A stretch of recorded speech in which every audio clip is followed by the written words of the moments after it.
मैंने आज मैं सो के नहीं जागा, मैं 1.5 साल से पहले से चिट्ठियाँ लिख रहा हूँ। और कटारा जो अरेस्ट हो गया है उस पर क्या कार्रवाई करी अभी तक? और कटारा को रेकमेंड किसने किया, किसने उनको पद दिया? जांच होनी चाहिए ना। लोगों को बदनाम करना, भाजपा के नेता को गुणगान करना, ये बात तो सही नहीं है ना। 25 सितंबर को सोनिया गांधी जी कांग्रेस अध्यक्षा की जो बेइज्जती हुई है, जो इज्जत को तार तार किया है, उसका क्या परिणाम निकला? लेकिन ये बार बार गाली देना, आलोचना करना, आरोप लगाना, बदनाम करना, जिल्लत करना, बेबुनियाद बातें करना। राजस्थान में पूर्व मुख्यमंत्री सचिन पायलट ने लगातार भ्रष्टाचार और पेपर लीक जैसे मामलों के ऊपर अपनी आवाज उठाई है। पिछले 4 साल से सड़कों पर है युवाओं की बात लेकर, और पिछले 4 दिन से आरपीएसी अजमेर से लगातार पैदल यात्रा जयपुर के लिए कर रहे हैं। हमारे साथ कुछ सचिन पायलट हैं, उनसे बातचीत कर लेते हैं। क्या भ्रष्टाचार और पेपर लीक जैसे मामलों के मुद्दों को आगे किस तरीके से रखेंगे? पायलट साहब, सबसे बड़ा सवाल तो यह है कि जो भूमिका विपक्ष को उठानी चाहिए थी, वो खुद आपकी सरकार है और आप खुद विपक्ष की भूमिका राजस्थान में निभा रहे हैं भ्रष्टाचार और पेपर लीक जैसे मामलों पर। ये कहना गलत है, क्योंकि ये यात्रा किसी के विरोध में नहीं है, किसी के विरुद्ध नहीं है।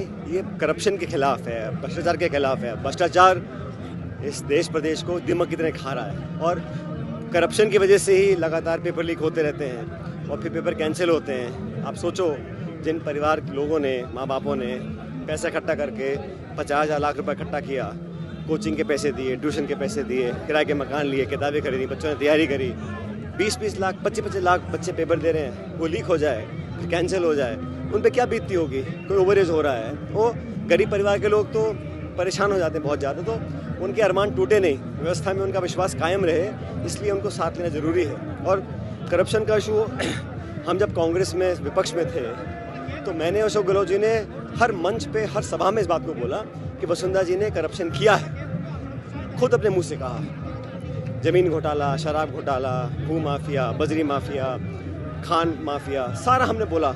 और 4 साल हो गए, साढ़े, तो कार्रवाई नहीं करी। मैंने आज मैं सो के नहीं जागा, मैं 1.5 साल से पहले से चिट्ठियाँ लिख रहा हूँ कि आप गृह मंत्री भी हैं, मुख्यमंत्री हैं, आप कार्रवाई करनी चाहिए।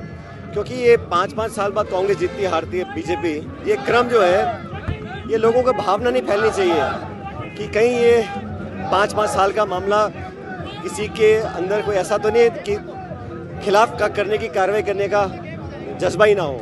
तो इस भावना को दूर करने के लिए एक्शन लेना जरूरी था। अब तक हुआ नहीं, दुर्भाग्यवश। मैंने अनशन किया जयपुर में 1 दिन का। अब जन संघर्ष यात्रा निकाल रहे हैं इन मुद्दों को लेकर, और पब्लिक का समर्थन मिल रहा है। 1 दिन के नोटिस पर 9 मई को मैंने घोषणा करी और 11 को हम सड़क पर निकल गए। इतने सारे लड़के, नौजवान, किसान भाई हम चल रहे हैं। तो जनता की आवाज़ सुनना और जनता की आवाज़ बनना, ये राजनीति में मैं समझता हूँ सबसे बड़ी प्राथमिकता होनी चाहिए। पायलट साहब, जन समर्थन अपार मिल रहा है आपको, लेकिन लोगों का कहना है कि इससे कहीं ना कहीं कांग्रेस को नुकसान होगा। कांग्रेस हमेशा करप्शन के खिलाफ खड़ी रही है। कांग्रेस ने हमेशा नौजवानों को आगे रखने का काम किया है। वही मुद्दों को मैं उठा रहा हूँ, और मैं फिर कह रहा हूँ, ये किसी सरकार, किसी पार्टी, किसी नेता के खिलाफ नहीं है। जन संघर्ष है, जनता के अंदर जो पीड़ा है, दुख है, और जो उदासी, मायूसी नौजवानों के अंदर है। अब कल्पना करो, इतनी सारी बेरोजगारी है, चंद नौकरियाँ मिलती हैं, उसमें भी अगर समय पर भर्तियाँ नहीं हो, पेपर लीक हो जाते हैं, पेपर आउट हो जाते हैं। और ये जो निजी संस्थाएँ हैं, कोचिंग इंस्टीट्यूट हैं, बाबू हैं, सरकारी जो तामझाम है, कहीं ना कहीं सांठगांठ है ना, क्योंकि बार बार कैसे होता है, फिर आरोप लगते हैं, फिर छोटी बड़ी कार्रवाई होती है। अभी वो एक दलाल के मकान पर बुलडोजर चला दिया। और कटारा जो अरेस्ट हो गया है उस पर क्या कार्रवाई करी अभी तक? और कटारा को रेकमेंड किसने किया, किसने उनको पद दिया? जांच होनी चाहिए ना, लोगों को पता बनना चाहिए, कुछ कार्रवाई कर रहे हैं ताकि आगे ना हो। इसी बातों को मैं उठा रहा हूँ। राजस्थान के मुख्यमंत्री एक तरफ जहां वसुंधरा राजे के लिए कह रहे हैं कि सरकार बचाई, वहीं पर अपने ही विधायकों पर आरोप है कि 10-10 करोड़ लिए, कहीं भरोसे का संकट है? भाई, अपने खुद के विधायकों को बदनाम करना, भाजपा के नेता को गुणगान करना, ये बात तो सही नहीं है ना।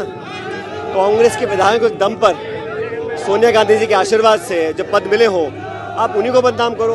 25 सितंबर को सोनिया गांधी जी कांग्रेस अध्यक्षा की जो बेइज्जती हुई है, जो इज्जत को तार तार किया है, उसका क्या परिणाम निकला? कोई कार्रवाई नहीं करी। सोनिया जी ने कहा 25 तारीख को कि 2 खड़गे जी और माकन जी वहाँ पे जा रहे हैं विधायकों की मीटिंग करने। मीटिंग ही नहीं हो पाई। जिन्होंने मीटिंग नहीं होने दी उनको नोटिस दिया, उसके बाद क्या कार्रवाई करी? तो अनुशासन सबके लिए, ऐसा नहीं है कि सिर्फ एक तबके के लिए। और गुटबाजी की बात जो करते हैं, उनको समझना पड़ेगा, गुटबाजी 25 तारीख को हुई थी। जब से हमारा समझौता दिल्ली में हुआ, स्वर्गीय अहमद पटेल जी इस बात को जानते हैं, हमने उसके बाद हमेशा पार्टी के लिए काम किया, मजबूती दी हर जगह। लेकिन ये बार बार गाली देना, आलोचना करना, आरोप लगाना, बदनाम करना, जिल्लत करना, बेबुनियाद बातें करना, इससे ना तो जनता का भला होगा ना सरकार का भला होगा। इसलिए मेरा आग्रह है कि हम सबको साथ लेकर चलें, जो मुद्दे हम उठा रहे हैं उसका संज्ञान लें और कार्रवाई करें। आखिरी सवाल, राहुल गांधी प्रियंका गांधी की मेहनत रंग लाई है। कर्नाटक में इलेक्शन आपने अपार जन समर्थन वहां पर जुटाया है, आगे क्या पूरे देश में हमने आरोप लगाया भाजपा सरकार पे 40% कमीशन सरकार है और वो आरोप चिपके लोगों ने समझ लिया कि भ्रष्टाचार करा सरकार ने, इसलिए जनता कांग्रेस को वोट दिया। वही हम राजस्थान में किया था, लेकिन कार्रवाई क्यों नहीं करी, ये सवाल उठता है। आखिरी सवाल पायलट साहब, क्या पायलट साहब कांग्रेस में रहकर संघर्ष करेंगे या कोई और भी पार्टी ज्वाइन कर सकते हैं, पार्टी बना सकते हैं? क्योंकि 11 जून को लेकर कई काम है, अफवाहें फैलाना, अटकलें लगाना, आपको खबर बेचनी है, आप लगाते रहो, मैं अपना काम कर रहा हूँ। ये थे सचिन पायलट, जिन्होंने कहा कि किस तरीके से राजस्थान में जंग संघर्ष यात्रा को अपूर्व समर्थन मिल रहा है और आने वाले समय में जो कर्नाटक में देखने को मिला वो पूरे देश में देखने को मिलेगा।